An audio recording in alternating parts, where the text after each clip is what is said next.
אין, אני מרגישה שאני והוא פשוט לא מסתדרים. את חושבת שזה אולי קשור לקשרים שלך מהעבר? ברור. אתה לא מבין כמה קשרים קשים עברתי. למה הוא לא יכול פשוט לזרום? ותאמין לי, ניסיתי כבר הכל. השקעתי מלא, אבל הוא היה כל כך יבש. במה זה עוד מתבטא? כל בוקר מחדש זה ריבים שאין לתאר. אין, זה כבר לא מרגיש טבעי. תגיד, דוקטור, אתה חושב שזה משהו שעוד אפשר לשקם? אוף, תראה את השבונצים האלה. עדן, את מדברת איתי על השיער שלך? ברור. אתה המומחה. עדן, התבלבלת. אני לא דוקטור פישר ההוא.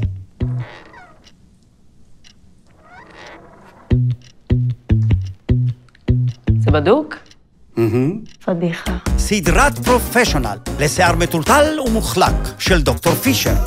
ההוא. יו, אתה בטח חושב שאני מה זה קוקו.